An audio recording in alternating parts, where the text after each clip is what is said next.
માતા, જય ગોપાલ, પારુલ શિવજીયા ટ્રાય. તો આજે 3 તારીખ અને ગુરુવારે રાત્રે 9 થી 11:30 સેવા કરતા પારુલ શિવજીયા ટ્રસ્ટના ગૌ સેવકો તો જોવા પાંદરા પોસે અનાજ ને બીમાર અને નિરાધાર. આનું કોઈ નથી ભગવાન સિવાય. બરોબર? તો આમ જો આની હાલત જો બિચારા, આમ જો છે. તો આનું કોણ આ બિચાર્યું આમ જો છે. તો અમારે મંજીભાઈ કરમસિંહભાઈ ભાયાણી તો આ બીમાર ગાય માતાને 2500 રૂપિયા ભાઈ આપે છે ઘાસચારામાં. આ બીમાર ને હો.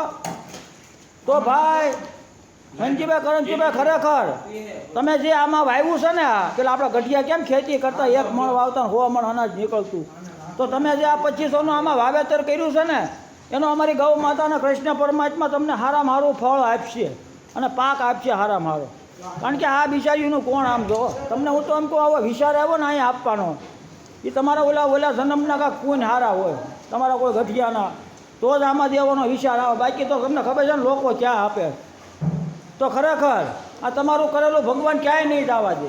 અને એ કહી ગયા છે ભાગવદ્ ગીતામાં કે તમે જેવું વાવશો એવું લણશો. તો તમે જે આ બધી જીવે છે બિચાર્યું, હે, આના પેટ ઠરશે તમારા 2500 રૂપિયાથી.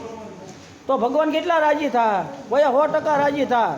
કદાચ તમે ભગવાનને 32 ભાતનો થાળ ધરો ને ભાઈ, તો એ કાંઈ ભાવના ભૂસ્યા છે કે જમતા નથી. બરાબર? એ બધું આપણે જ ખાવાનું. અને અહીંયા તમે ગમે એટલું ધરો ભાઈ, આ ભગવાન એવા છે, બધું એના પેટમાં જાય આમ જો. તો કેટલા ભગવાન આમાં રાજી થાય. પણ આ કોઈને સમજાતું નથી. અને એમાં આ આપણી 64 જોગણીનું પહેલું નોરતું, હે, એમાં તમે 2500 રૂપિયા જમીનમાં વાવ્યા. આ આપણું કર્મની ભૂમિ છે, કર્મભૂમિ. આ કર્મભૂમિમાં તમે વાવ્યા છે. હું આ તમને હાથ ભાવ ઉધી આડું આવી છે, તમને અને તમારા છોકરાને, આખા પરિવારને. અને બાટલે દૂધ પાવામાં આવે બધું બિચારી. બરાબર? તો તમારા આખા પરિવારના આરોગ્ય સારા રહે, ધંધા પાણી સારા હાલે, એવી કૃષ્ણ પરમાત્મા ગૌ માતાના શરણમાં અમે તમામ પારુલ શિવજીયા ટ્રસ્ટના ગૌ સેવકો પ્રાર્થના કરવી છીએ ભાઈ. આ તમારું કરેલું ભગવાન ક્યાંય નહીં જવા દે. જય ગૌ માતા, જય ગોપાલ, પારુલ શિવજીયા ટ્રસ્ટ માતા કી જય.